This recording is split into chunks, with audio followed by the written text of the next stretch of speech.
This for joining. conference will now be recorded. Welcome to Fun Ways to Use Social Media as IRs. Your presenters today, Dr. Keith Periera. He is an assistant professor at St. Luke's University School of Medicine. He is also the IR Fellowship Program Director. And Scott Fujimoto. He is assistant professor at Loma University Medical Center. And he is the IR/DR Residency Program Director there. So we will hand it off here to Dr. Fujimoto. We'll just click a few things here.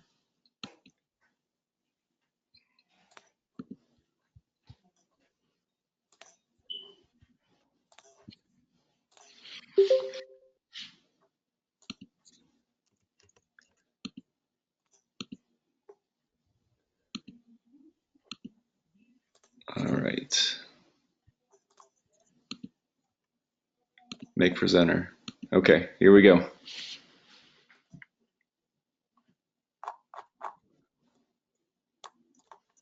Okay. There. Can you see my screen? Yep. Oh, I don't know why it just bounced out. Okay. Hi. So I'm honored to be asked to share my experience with social media. It's been kind of a trial by fire in learning kind of the ins and outs of it. So definitely you guys are ahead of the game, thinking about either you have social media, utilizing it well, or you're thinking about diving in. Definitely now is a great time to do it. Never too early to think about it. So my experience is mostly with Instagram, so I'm going to share that, and Dr. Pearl will probably more focus on Twitter. They're definitely vastly different mediums, so you'll definitely want to take some note on how they differ, how the best way to use them. So my disclosure slide, I'm a brand ambassador for Figs and for Metalita, two great apparel, scrubs, and other healthcare apparel companies. I wish that I had better disclosures like big device and drug companies, but but it definitely is.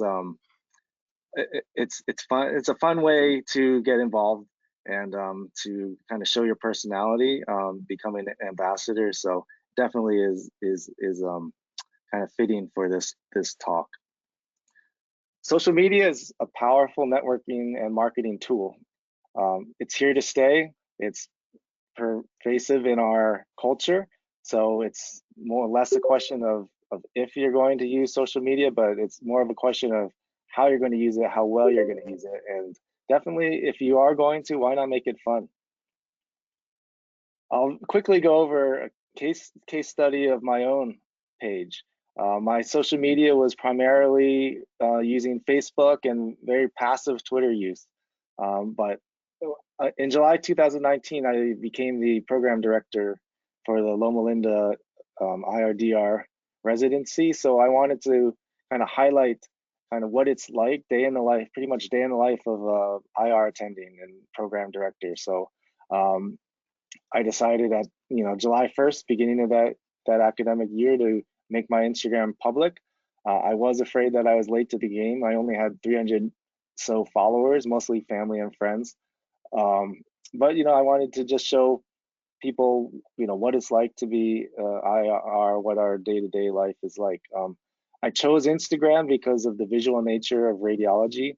I thought the visuals, the picture and the visual lended itself well. I wasn't exactly didn't know how to use it other than sharing pictures, and I quickly realized how powerful Instagram was in not just sharing pictures but videos and interacting with your followers and everything. There's just so many things you can do. So definitely, if you haven't or are going to start an Instagram, I'll talk about some of the ways you can use it. You can play around with it.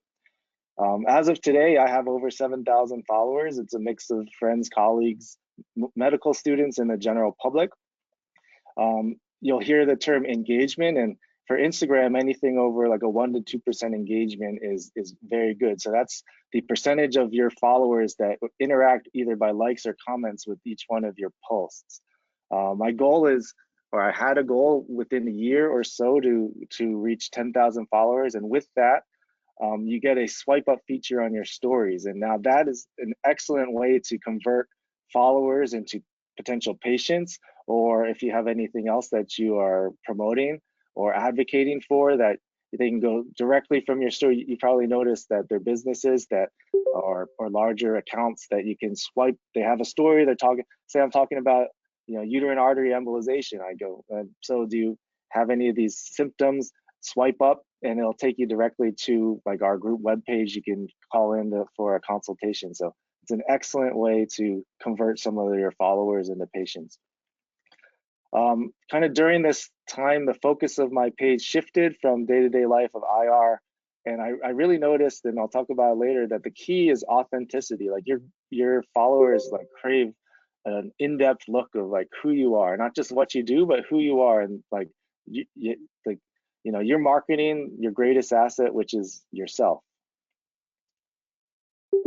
So I had a very vulnerable post about how being a DO in an kind of an MD dominated field, and it really resonated with a lot of people. And it was like one of my first posts since becoming public, and it pretty much like exploded. I wouldn't say it went viral, but it got a lot of attention, and people asked me to be on podcast, join them to talk about it on their podcasts or on their YouTube page. So I was able to kind of promote a lot of that, and from that I had a lot of DO medical students and any medical students in general just asking me a lot of questions, like how I got in my position, what it takes. And that's where I learned, or I shifted my page from into a page more towards a mentorship.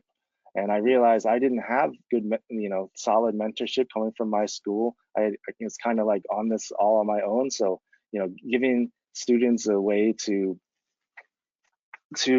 kind of use the experience that I had so that they don't make the same mistakes that I did is, I found that was a great way to attract engagement on my page.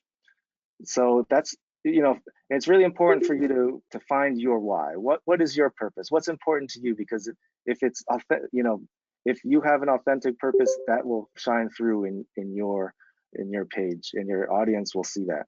And who is your target audience? Well, is it patients? Is it general public? Do you want to create a page where you convert followers into patients? Do you just want to interact with your IR colleagues or maybe other referring physicians? Maybe dispel some myths about IR. Do you want to be a mentor? Do you want to target a lot of medical students or pre-meds? So focus, think about some of those things, because your who will determine your where you focus. Because social media, it takes a lot of investment, it takes a lot of time, and your time is actually rewarded the way these algorithms work on Twitter, on Instagram. How much you engage with others does determine how promoted your post will become and how much they'll show your post. So you definitely do have to interact quite a bit, and you're rewarded for that. So if you are really interested and want to have academic discussions, case discussions, Dr. Periera will talk a lot about how that is probably, he'll talk about how that's best on Twitter. Do you want to interact with other physicians? Because there isn't a lot of cross specialty talk on Instagram, on Twitter, but on Instagram there is a core group of a lot of motivational physicians that you can connect with. Do you want to reach the general public? And the general public, they're on Instagram, they're on YouTube, they're on TikTok.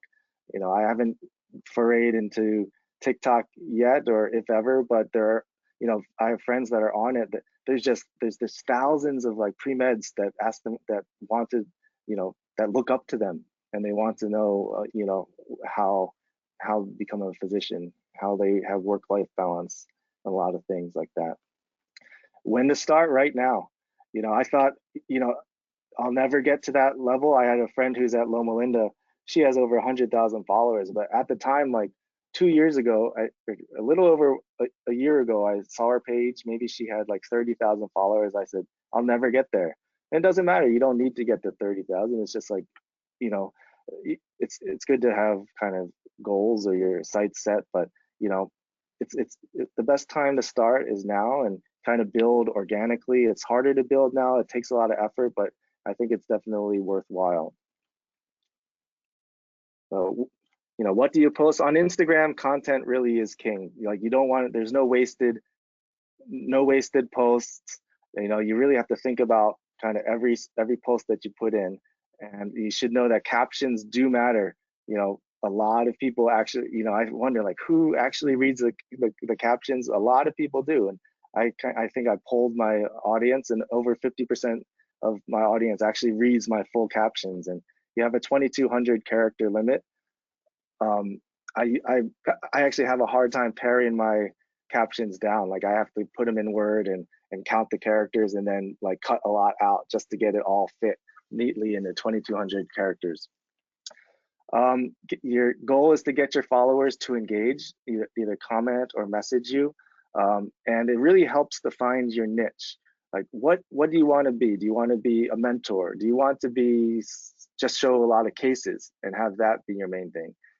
And it doesn't even have to be medically related, but but I originally had food pictures or pictures of my kids, or but it was all over the place. And I found that when my page really started growing was when I just stuck to the mentorship aspect, and it kind of built a lot from there. And you'll find that different social media has different personalities, and on Instagram, having a consistent positive message is rewarded, is really suggested, because people are very positive on Instagram. Most people are very supportive. You won't get a lot of negative comments. Like, people love seeing positivity. Let's see. Yeah, how? I'll go into this now. Like, be creative.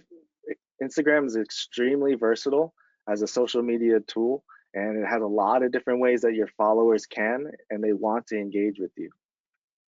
So I'll start with, there's pretty much two ways to post on Instagram. One is to post to your main feed, which is a picture or video and a 2,200 character caption. The other way is through stories. So, fun ways on your main feed is, a lot of students, a lot of, depending on what level you are, there's always room for advice posts. Okay, if you're a medical student, all right, pre-med, how did you study for the MCAT?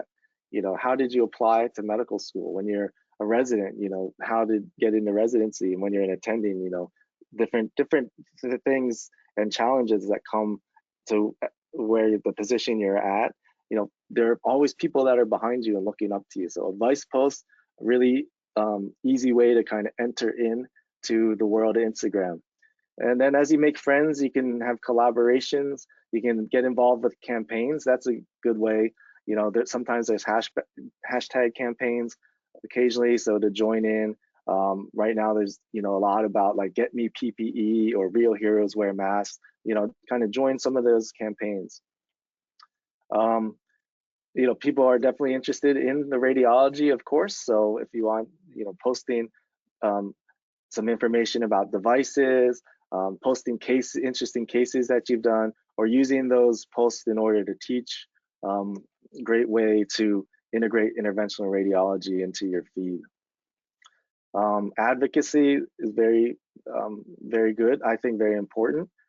So joining some of these campaigns, advocating, either it's in petitions or people that are going to or used to, and hopefully will soon again, go to Capitol Hill, advocate on behalf of physicians and radiologists. And then something really fun is giveaways. If you're a brand ambassador, you can give away things free to the public, and great way to get followers, engagement, and even if you're not an ambassador, I've thrown together some things of my own, and just some coffee that I had, some things like I had a caffeine giveaway, so things that I had that were related to caffeine, and I involved a friend in that, and it was a great way to kind of get more engagement. Stories are so, I had no idea how to use stories, but once I got into it, I'm like, there's so much you can do. Like students and residents, they love quizzes.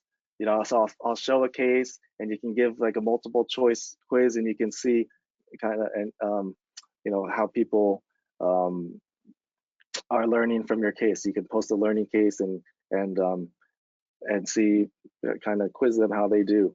I just had a recent case competition with guests in order to give away a few scholarships to the conference, which hopefully will happen in September.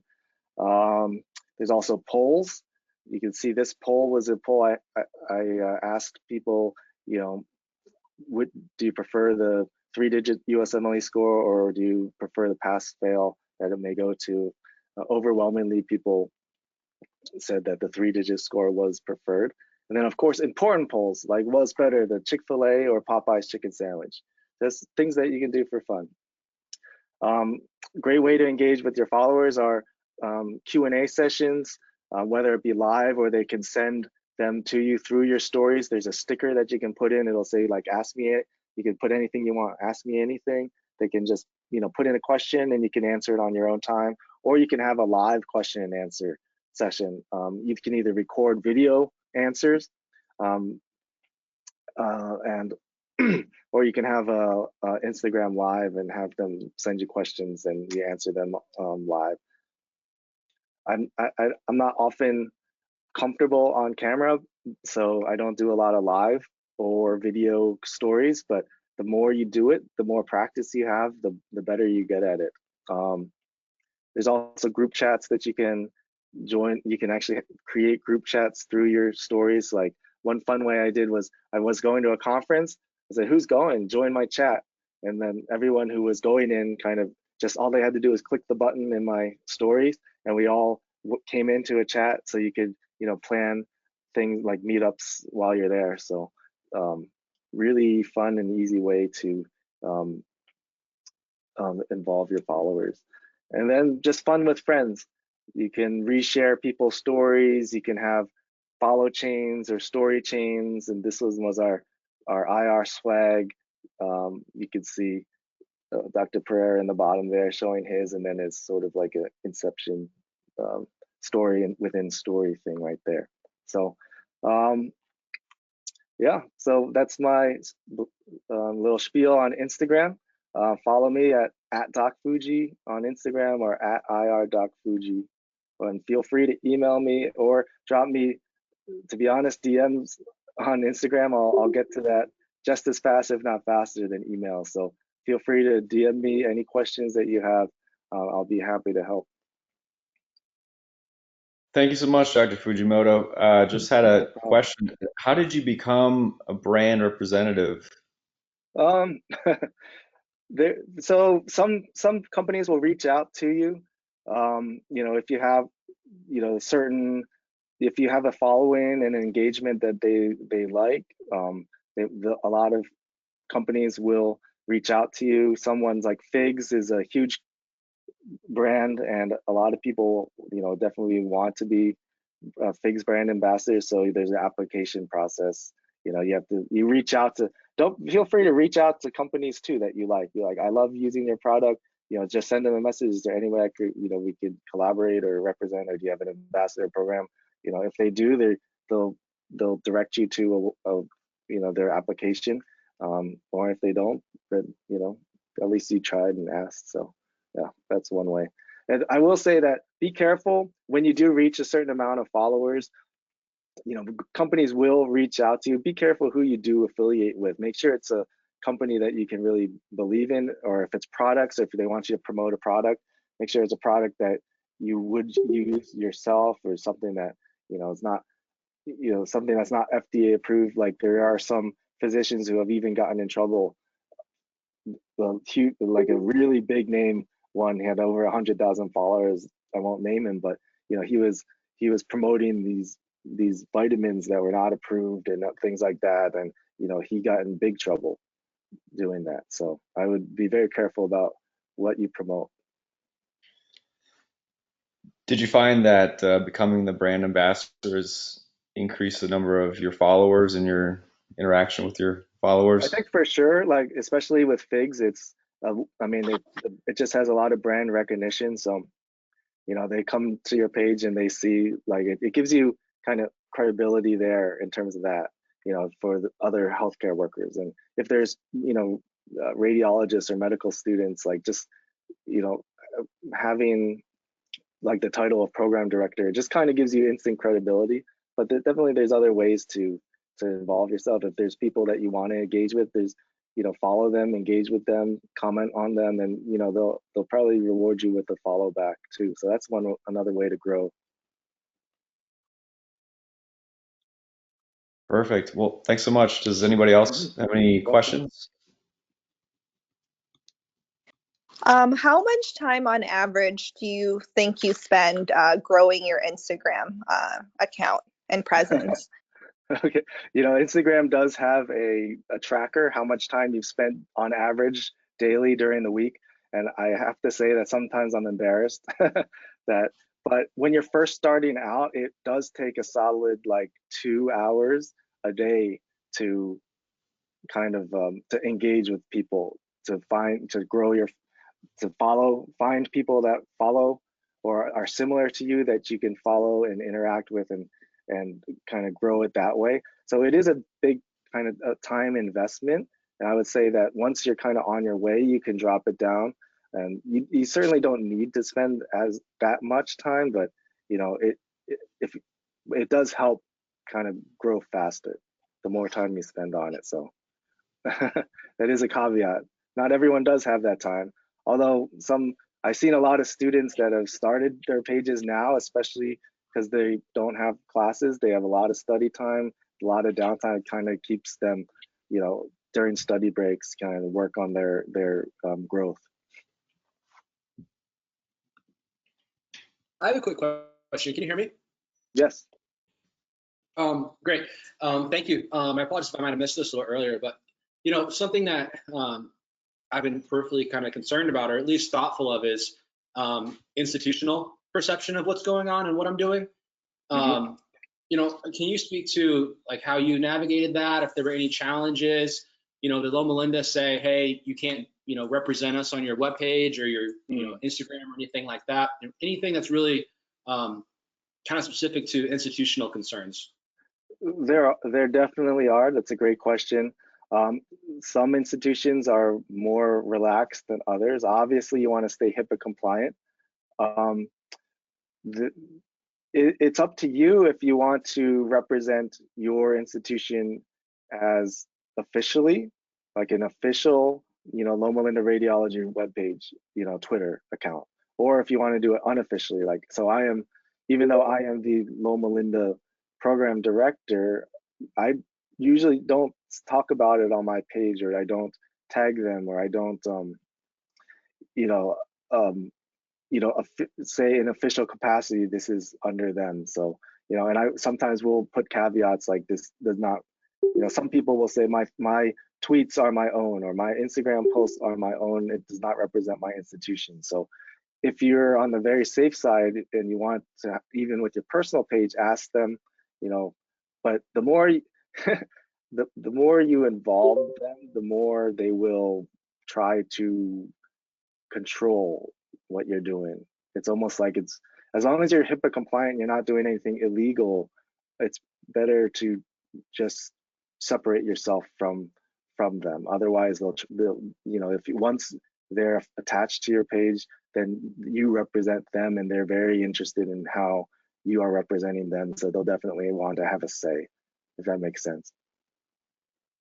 Awesome. Yeah, it's just, one of the things is like, part of being a part of a certain institution and a certain role provides you with a certain amount of credibility. So, how much can you leverage that to gain exposure, right? While also balancing it. Okay, I have to go chief a case now. So definitely, if you have any other questions, just reach out to me. I'll be happy to answer them. Great. Thanks so much. Appreciate it again. Good luck. Okay, so I'll turn it over to Dr. Periera. All right, let me give it to him. There we go. Okay, so let's start here. Okay.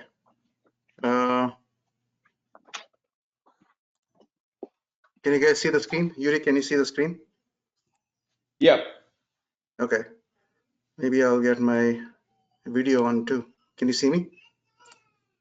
Yep. All right. So that was an amazing talk from Scott. I've been on social media for a while, but it was so different listening to his perspective of Instagram. That's pretty awesome. Anyway, so I'm going to focus on social media and how it works for IR, but mainly I'm going to focus on Twitter. Okay, so I think no social media talk right now is complete without no talk right now is complete without talking about COVID. It's sort of taken over our lives, as most of you must have realized. Just a little focus on interventional radiology in COVID, and sort of thanking all the people who are playing a role. Each and every one of us is playing a role in this in every capacity. Our techs, nurses, physicians who are actually doing procedures. We are all involved in doing procedures for them.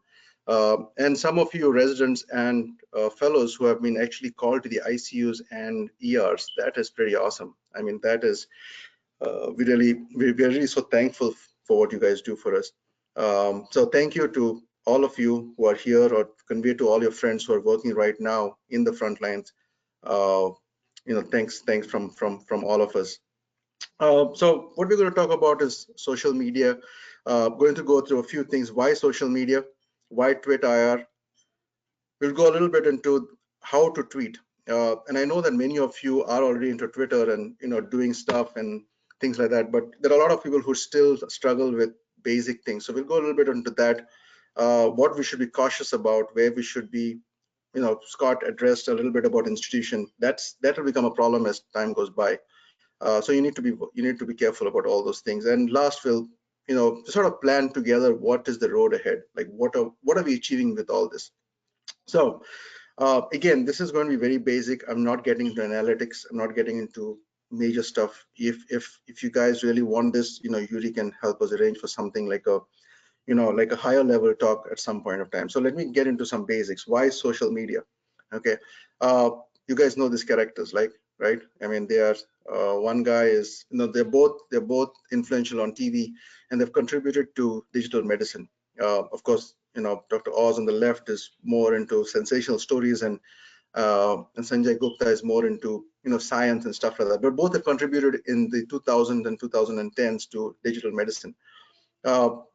What is deficient in that? I say deficient because we're talking about social media now. Deficient in that is it's passive. There are few sources. You cannot have 200 doctors going there, right? Sanjay Gupta is a neurosurgeon who's talking about infectious diseases, because you cannot have 100 infectious diseases guys going there. There are few sources. It's only meant for the audience who tunes in. Some audience doesn't tune into TV at all. And the other thing is research is based on reviewers and this physician's views. It's not very broad based. Enter MedTwitter or Twitter IR, or whatever you call it.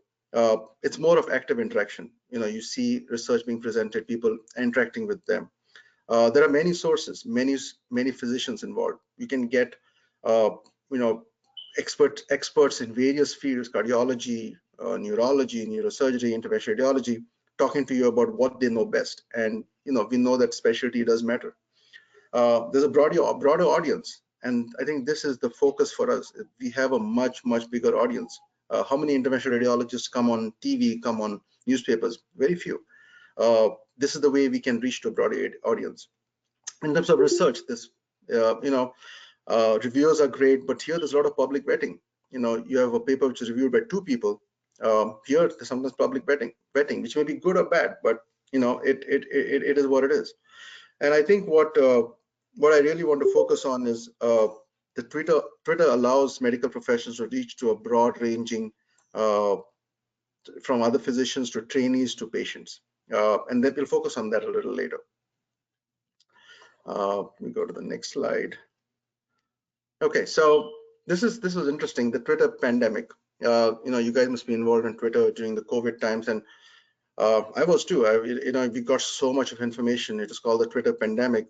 And the things that was published recently was, sharing clinical experience on COVID. It takes so much time for new clinical experience to get to the public, right? We have to submit a paper, it goes through peer review, it has to be accepted, it has to go to preprint, it has to be printed or shared online. This was, a lot of things came, clinical experience, practical experiences were shared day to day and made a big difference in handling these patients. Positive role models, messaging courteous acts.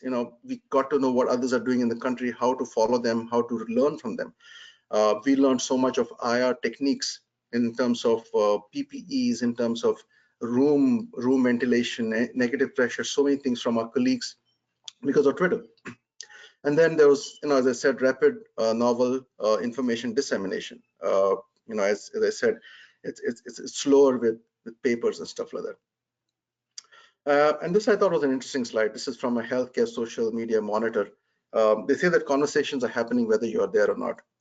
It's indirectly a message to all of us that we need to get involved. We need to get involved in social media. We need to get involved in conversations. Others we will have no say. So I think social media is important for us, and sort of from the bigger topic, we're coming down to why Twit IR. So as you guys know, Twit IR is like a sphere of interventional radiology. It's a hashtag that we use a lot. I think it's the second most common hashtag besides IRAD, hashtag IRAD. You have a hashtag cardio Twitter, you have GI Twitter, you have so many different hashtags for different specialties. But this is what we adopted, and it's a nice way.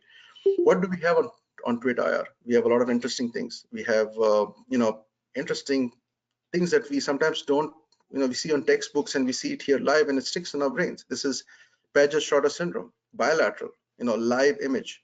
He puts the hand up, there is obstruction, and he puts the hand down, and there is flow of blood. Some textbook pictures.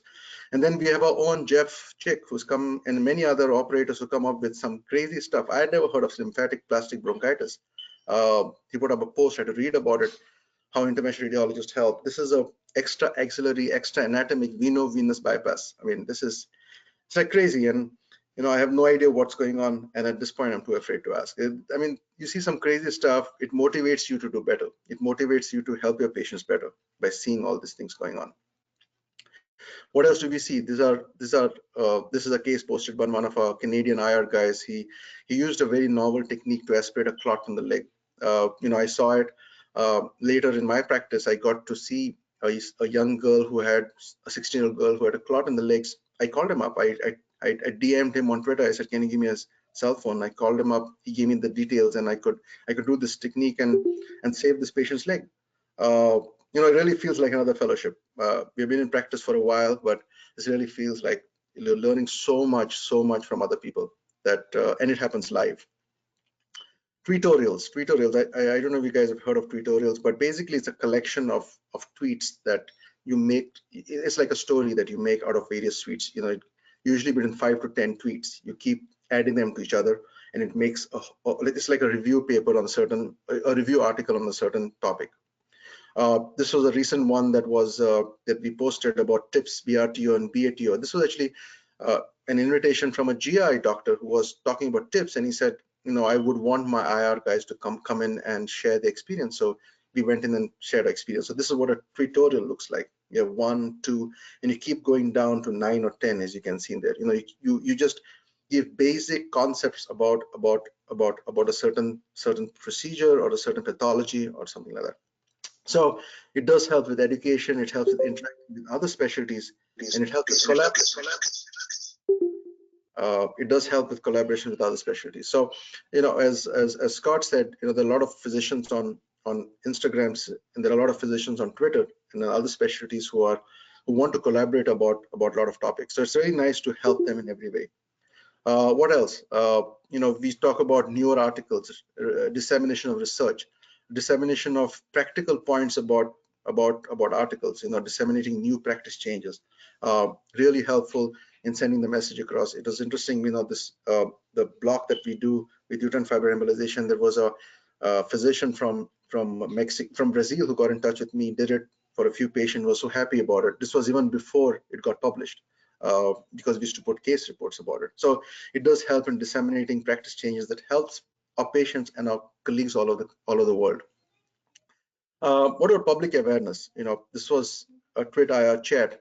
I just give you a few stats. We did this chat about 5 words in UFI with over 1.2 million impressions. I mean, it's not a big amount with what Twitter and social media is, but I think as we do more and more of this, these chats and stuff like that, we can start reaching the public, and that's I'm going to talk about that later. But I think that's what we should aim for as individuals and as a society. Attention to healthcare issues. One of my colleague Kumar actually spoke about how uterine fibroid embolization was disregarded by an insurance company. He brought it up, and often what happens is when you tag them, they often respond to you. They DM you, they talk to you, and things may change. A lot of these physicians sitting in insurance companies don't actually know what's going on. They don't know much about IR, so it's important to create awareness. Advocacy. We went as an SIR advocacy group. We went to DC and spoke about a lot of things. And we tagged those politicians, we tagged their representatives, and they listen to us sometimes. They listen to us. This may not be that they listen to us specifically, but if we all of us use the same hashtag, use advocacy, it'll bring they will be attentive towards it. And I think among politicians, really Twitter has become a big deal. They really listen to what we say. So again, this is another outlet to reach, to express your healthcare issues, which is otherwise very difficult.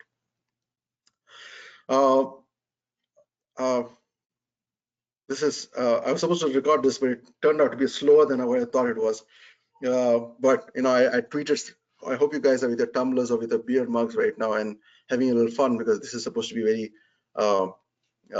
very casual. We have fun on Twitter too. This was an interesting post one of my colleagues put about how he's repairing his coffee machine with a lot of interventional radiology equipment, like pigtail maceration. He talks about thrombectomy with a 9 French sheath, making latte for his wife. So it's pretty interesting what happens on Twitter. Pretty entertaining sometimes too. A lot of other specialties and other physicians post on things. When you order a test without knowing how to interpret the results, this is a pretty cool meme that I found, and it was pretty interesting. So yeah, there's a lot of place for fun, and a lot of medical related fun, and but it is fun either way. I've met a lot of physicians and colleagues through Twitter or through Twitter. A lot of these colleagues, I'm talking about, Mike Watts and Venu and Leslie and a lot of Sabine and Kumar. I met them through Twitter, and we become such close friends, such close colleagues. And you found the same thing. It is an IRAD family. We are not a big specialty. We don't have 50,000 physicians. We are 5,000-6,000. It's a small family, and we have to stay united, just as a goodwill. And it's a nice feeling to connect through Twitter, and it has really helped me build this family together. All right, so a little bit about Twit angioanatomy. I know many of you have tweeted in the past, and you're doing an amazing job tweeting, and I'm so excited about how you guys really bring energy to Twitter and to social media. Twitter is just one aspect of it. But I'll go through a few things that people have questions about, and I found this again how do I join Twitter? How do I do my first tweet? How do I tag? What hashtag do I use? How do I get followers? And just it sort of overwhelms you in the beginning. It's like starting fellowship, right? You get your first angio case, you don't know where to start. You're just like, should I puncture here? Should I puncture there? How to get the catheter there? But it ultimately comes to you. Okay, you have a lot of questions, and I don't know whether Nish Natkani is on this, but he had promised to be on it. One of our fellows. This guy looks like him. When I told him to put out his first tweet, he was confused. We were in the pediatric hospital, and this is him struggling to put out his first tweet. Yeah, I was sort of guiding him and helping him put out his first tweet, and this is what he put out. He put out a PAE, and he put it out really well. Good images, good labeling, and everything. And then he says, "Sorry guys, misspelled prostate on all images. He spelled it wrongly." I cannot teach him this, right? But we're going to get into a few things about how to tweet, tweet anatomy. So go to twitter.com, sign up. You can do on the desktop, you can do on your cell phone. I think cell phone is the easiest and it's the most convenient. So sign up for it, then pick up a professional handle. Okay, I just used my image here. Pick something with your name, because when people are going to tweet you, they want something at Keith Periera. If I put at some crazy name, okay, it's going to be difficult for them to find you. Okay, and the thing is, the Twitter name remains for life. Okay, you cannot change a Twitter name. You can change this name here. Yuri, can you see my mouse? Yeah. Okay, Yeah, we can cool. see your mouse. Okay, cool. So you can change this name here. Like, for example, I was Keith Periera, now I put stay at home, just to send a public message. You can put IRAD, but this Twitter handle is something you cannot change. So choose, if you don't have a Twitter handle yet, choose it properly, because if you change that, you've changed your profile completely. Okay, so see that you change that. You see that you make that something that is easy. Put a professional photo. Okay, there are a lot of people who are using Twitter for for the wrong purpose, and by putting a picture, people know who you are, and you're not just a fake account. Okay, write a very short bio, tell people who you are. People want to see. This is like your CV in 3 lines. They want to see what you're here for. Like, I spoke about, on my Twitter handle, there is stay at home. So people know I'm involved with COVID. I'm involved with healthcare. I'm a strong proponent of interventions. I talk about best kept secret in medicine, and a little bit of personal. I'm a family man. I'm a dad to 2 girls, and tweets are my own. Again, Scott alluded to that. Institution gets involved, and there are a lot of things involved in that. We can talk about that in detail at some other time. And also, I put a web page link in case people want to look into what I do and stuff like that. Follow me, follow each other. The reason, people ask who to follow, how to follow. How do you know who to follow? And so I made a list of, ultimately you'll get the slides, but a list of accounts and hashtags to use. Okay, so accounts, academic accounts, there are so many of them, and I sorry for not including your institution, but I just pulled up some that are pretty active. And Mount Sinai IR is a verified account. I don't know if you know what's a verified account. It's got a check mark next to it. That means that Twitter has verified that account. So it has to go through a lot of rigorous process. I think it's a great account to follow. They're putting out a lot of great stuff there, especially for residents and fellows, cases, and COVID times. They're putting out a lot of stuff. There are a lot of other academic institutions that are really nice to follow. Societies, these are the common ones. And then people, again, there's a huge list of them. I just put this out just for a start. When you're starting off, you need somebody to tag on, somebody to watch what they're doing. So these are nice accounts to follow, very good information out from them. And then what hashtags to use? This is another problem. Like, how do I start? I would say use hashtag IRAD for all, hashtag tweet IR sometimes, IMIR, PAD, whatever, and what happens is, once you start using the hashtags a lot, they ultimately come up. The moment you put hashtag PAD will come up. If you put hashtag IRAD will come up. So it's almost like, when you're texting, it shows up early. What else? Listen to what your Twitter network is saying. As Scott said, there are, it's a big Twitter is a big space. There are people in politics, people in sports, people in medicine, people a lot of things. And medicine differs from place to place. ER medicine is different from dermatology, different from interventional radiology. So decide what you want to do with your Twitter account. What your network is saying. Respond to Twitter follows when you can add value to the conversation. This is very important. You should not be a bystander. This is not sending information from someone to someone.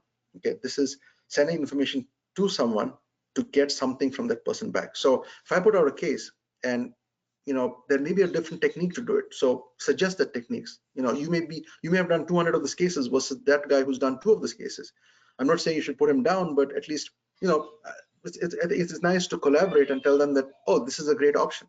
So it's good to respond to Twitter follows, and then build your own network. Okay, this was a nice quote that I found. Social media is not a media. Okay, it's not TV. It's not one-way information. It's 2-way information. The key is to listen, engage, and build relationships. Social media is like friendships, right? If you're not a social person, you'll be bad on social media. you need to develop friends by, I mean, it's not as personal as being the real friend, but it's a different way of being personal, right?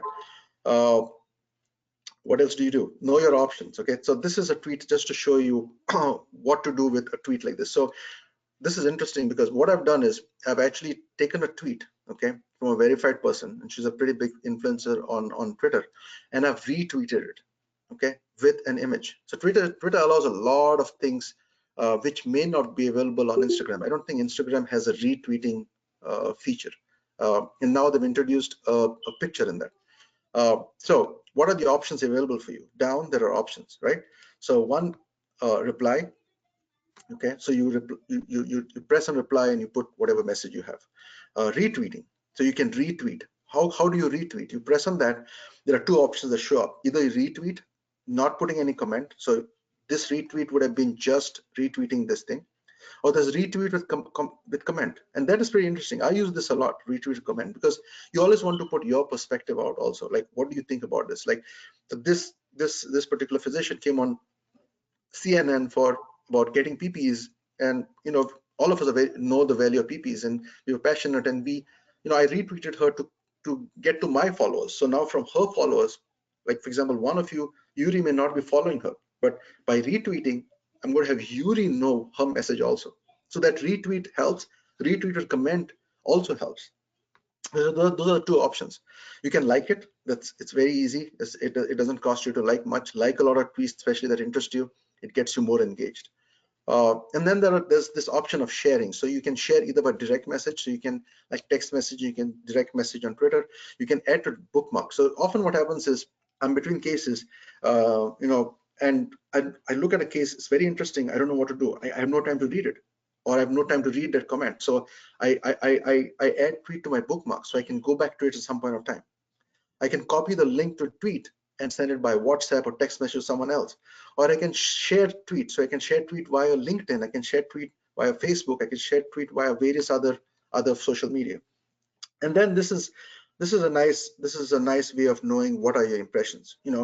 Early on you will not have that many impressions, but as you go along, and if your topics are interesting, you'll get more and more impressions. So impressions is basically how many times it appeared on your feed. It doesn't mean that people have stopped and looked at it.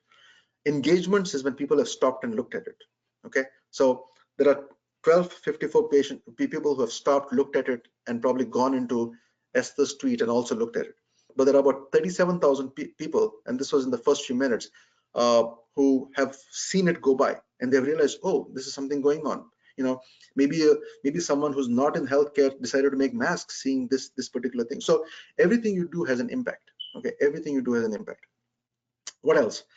So you sort of start off by doing these things. You create an account, you start liking, you start replying, add more information, start adding people, and finally when you feel comfortable and need to post, you should be ready to post. I mean, you should post the right way, but you should be ready to post. It should not be, you should get help from a friend, maybe an attending who's doing more of it can help you, but you'll be scrutinized, right? Every post is social. You're responsible for your post. You just cannot put out information. You have to put out something that is scientifically right and stuff like that. So when you're ready to post, you go to this particular button and you press that, and this is what shows up. So you put a text. Okay, you can put a text whatever you want. You tag people. So this is how you tag people. So you put @ and your close followers will show up first, and then you can put like L, and that particular person will show up, or F, some person will show up. Okay, then you can add hashtags. So you can add hashtag called IRAD. You can add a lot of hashtags. As I said, initially you'll have to get adjusted to a lot of new hashtags, but after that it'll automatically show up on your keypad. Okay, know your options. There's a gallery. You can pick up pictures and put it there. Pictures are very important, very, very important. Tweet engagement increases with pictures. So always put pictures. It really helps increase tweet engagement. GIFs are really, there are a lot of funny GIFs, a lot of memes. There are a lot of serious ones that are really, it again increases Twitter engagement. You can put polls. You can put a poll and ask, what do people feel about it? It gives a lot of information out. I tweeted about SIR being cancelled at the time of Seattle outbreak of COVID, and 50%, 60% physicians felt it should be thing. I'm sure people are looking at this. A lot of SIR members are looking at it and seeing what is the pulse of the people, right? So it makes a difference. And plus is to add a tweet. So you can add a tweet to your tweet to make it like a tutorial, just because you don't have enough of space to put in all the stuff you need to get your concept out. And then, read a tweet for completeness. Read that everything is complete and ready to go. And then tweet. When you press that, it's gone. Okay. The bad part about tweeting is you cannot edit your tweets. Once gone, it's gone. All you can do is delete it. But you should not be putting something that is going to be deleted. You should take care and tweet it only when you're ready to do it. Okay, so that was a little bit about tweeting. Now, what you should be careful about, okay? Careful about certain things. Jim Carrey put up something about anti-vaxxers. Time magazine went after him, okay? You have to be scientific about a tweet. You cannot just tweet. Have some scientific basis about, is this validated? Is this, because you're talking to people who have no idea of medicine, okay? You may be talking to your colleagues, but you may be talking to people. Twitter is Google searchable. It's not like Facebook, it's Google searchable. Anybody can look at your tweet and you and can punish you for it. Okay, so as much as you have impact with the tweet, positive impact, you can have a negative impact, and negative impacts are terrible. Okay, they can really destroy your career. So be careful about that. Be careful about information like this. This was a chart that was pulled up and tweeted out, and they were pulled up for it because it wasn't done the right way. So this brings into account HIPAA. HIPAA is a big deal, and as Scott said, there's not much of cases being discussed on Instagram, but on Twitter right now it's big cases. So you have to be careful about cases. What are tweeting? Are you putting patient information there? We have a Twitter curse period. It's not official, but sort of 14 days is something that we use. Don't tweet in the first 14 days. Just wait for some time, because the patient may identify you.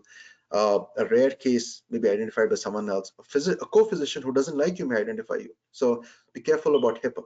Okay, be very careful. And then the other thing I say, I'm sure a lot of guys who are on Twitter have a lot of other competing specialties. They talk about it, right? So they talk about a lot of things they shouldn't be talking about, and we sort of retaliate back. It goes back and forth. I use this. If you wouldn't say something in public, don't post it on social media. Okay, if you're not ready to say something about a competing specialty in your hospital because you're afraid of what they may say, don't put it on Twitter. Okay, it's not worth it. Okay, talk about it on SIR Connect, talk about it on inside DMs, but don't put it on Twitter. This is public. Even challenging someone's procedural skills is dangerous, because the patient now is getting worried. Tari bonna bosra malanda galu. Tari sister lover. Your sister, fuck your mother, Oh, yeah. you asshole. Teri ganwa landa galu. Fuck you, bitch. Yuri, I think we have a. Fuck your mom, hoe. Hi. Okay, I don't know what they're muted now. Bosra chodu ki ganwa landa galu. I fuck your mother's ass. You're telling me to put peanut butter on my. Unless you're a ghost of childhood. That was interesting. That is what is Zoom bombing.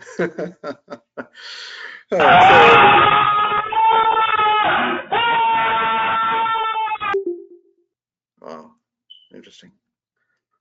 Yuri, you still there? Yeah.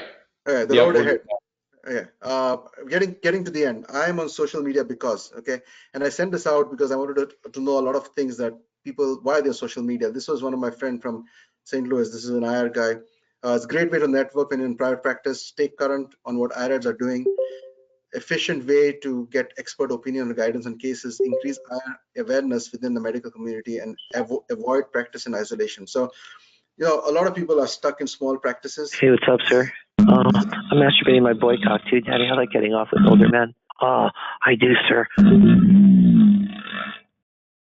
All right, so this is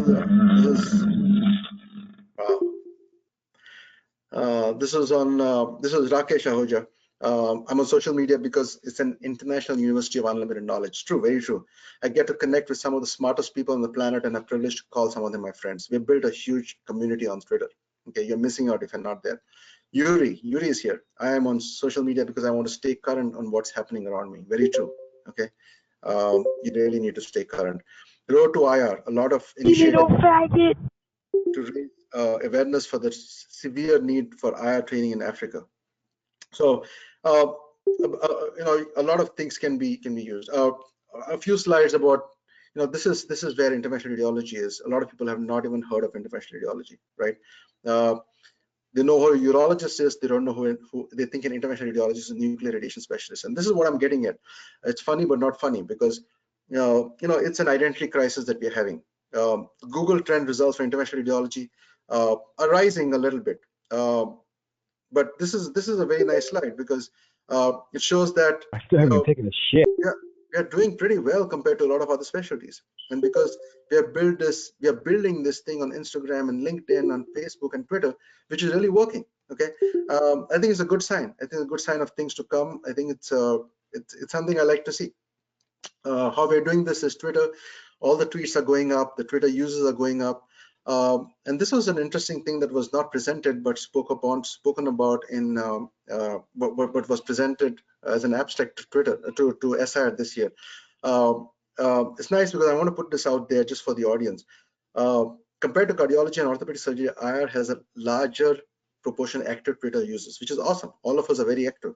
However, most of the communication is between IR physicians, and IR tweets have a lower patient-friendly score. So it really calls for emphasizing patient-centered messaging, and we as a community should come together and decide on something about how we need to tweet differently to get the community involved. Tag people, tag news agencies, tag local agencies, get involved, and stuff like that. Why I'm on social media? For a lot of reasons that I spoke about, but this is the most important reason. I'm very passionate about what I do. I'm very passionate about interventional radiology. IRAD should be a household name in my lifetime. IRAD #1. And so, are you up for the challenge? I'm hopeful that this drives most of you to start tweeting more, start getting involved more, get your colleagues involved. If you're a fellow in a program and there are 3 others who are not on Twitter, get them involved a little bit. Just like, retweet. The more you get impressions, the more the specialty is going to rise, and the more the public is going to get involved with the specialty. Last slide before you go. I showed this slide before. I'm about to tweet this out. I think this will be a good. It's a good way of thanking all our colleagues who are involved in COVID-19. They're in the front lines. You guys are doing an awesome job in the ICUs. And a good exercise to understand how much you've learned from what I've showed so far. So I'm going to tweet this out in the next few minutes. If you don't have an account, get it. It takes 3 minutes. It takes 3 to 4 minutes to get an account. You can either reply to this tweet, learn how to reply. You can retweet. You can retweet the comment. You can put your own words there. You can put a picture of yourself doing what you're doing. But use this hashtags. Use IRAD. Use COVID-19. Use Frontline Heroes, and retweet this. And let's get going. So thanks for listening. That was a great talk. Just a quick question. So when did you first start getting into Twitter, and was there something that inspired you to really take it up? Yeah, I think it was, as I said in my last 2 slides, second last slide, it was interventional radiology and the need to go public to make people aware. Because I think fibroid embolization is an example, and I keep talking about it, right? It's people don't know about it because they go to a gynecologist. They don't go to an interventional radiologist. How are we supposed to tell the patients about it? You go through the hospital, it's considered turf war. What else do? We have to go to the people. How do we go to the people? Social media. It's the only way out. We really have no other way out. Okay, we have a question also.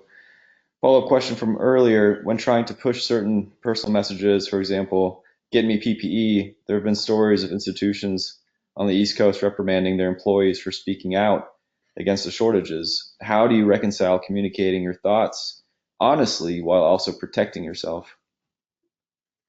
Yeah, we've had experiences at every institution like this. It is a big problem. The problem lies because institutions want to control all their employees, and we are in a democratic country, right? I mean, we are allowed to speak what we should speak. If you're, as I said, if the chair of a department tweets, not many people say anything about him, right? Because it's considered that it's okay that he tweets.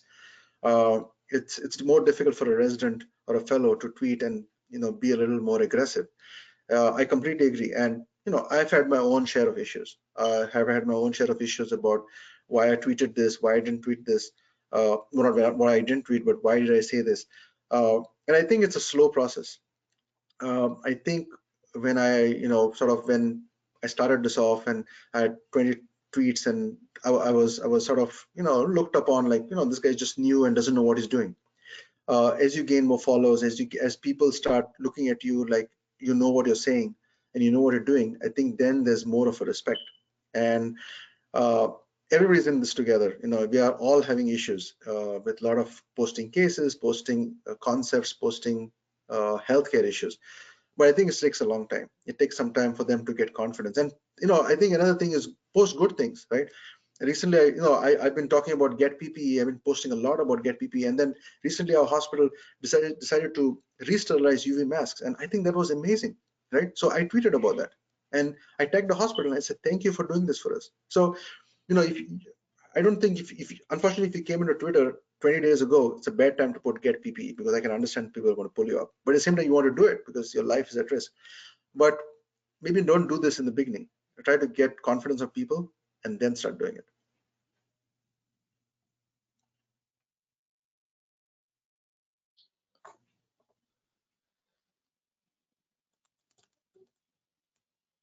Okay. Also, if we can share that slide, I can share the slides with y'all later. Here we had a question about sharing the slide with the hashtags and the handles. I'm sure people are wanting to know who to follow and what the best Twitter accounts are. Yeah, I can share that. Albert Jiao, I hope I said his name right, has written a nice article on the SIR RFS website about Twitter, and really well written. How to start Twitter, and a lot of practical things. And he's also put a much longer list of, I could not share everything here, but he's put a much longer list of Twitter accounts to follow. So there'll be a nice resource to go to. Just Google for SIR RFS and Twitter. Does anybody else have any questions? I've got a question. Yes. So, Dr. Periera, I saw that you were engaging within your local news outlet for advertising IR procedures and kind of engaging in patients that way. And Dr. Fujimoto mentioned that people have actually contacted him through Instagram from reaching out to patients. And in my experience using Twitter, I mainly follow just other interventional radiologists. So I guess, what kind of accounts have you followed on Twitter, or how have you engaged patients through Twitter yourself? I have to accept Twitter with patients has been very tough. It's not been easy. I've got friends who have had patients contact them for PAEs and fibroid embolizations, but I've not been very successful at that. And with respect to news media and stuff like that, yes, people do correspond on news media. They DM you and they want to know stuff. Again, you have to go through hospital marketing to actually get to go on news media. So it's good to get them involved. And sometimes they like your post, sometimes they get involved with the post. So news media is good, non-profit organizations are good, NGOs are good.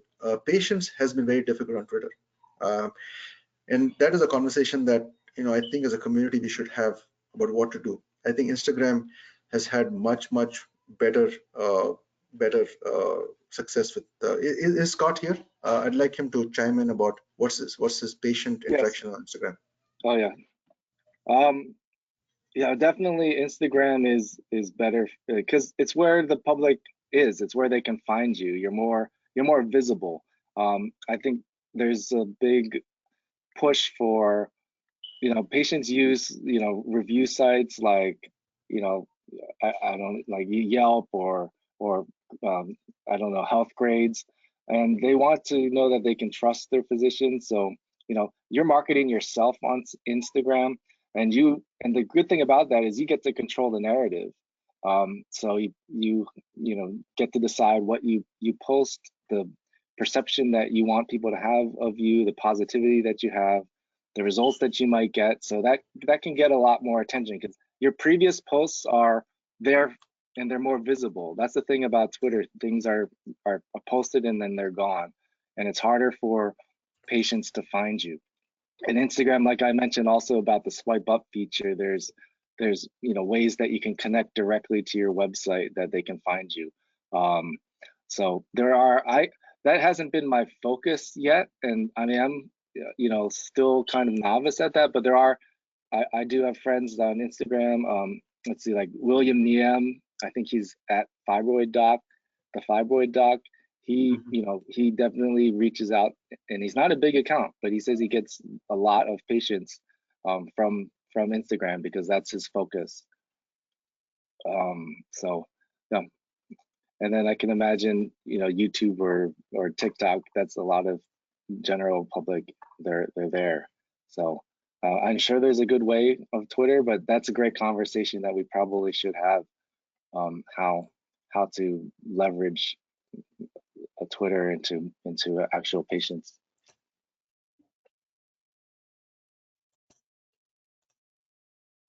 Great. Well, thank you to you both again. Great talks on Instagram and Twitter. Maybe next year we could talk about TikTok. I figured out how to do that. And sorry about the bombing that happened earlier. I did find the lock feature eventually, so thank you again to all who joined. That's the end of the meeting, so thank you so much. Thanks, Yuri. Thanks, Scott. All right, thank you.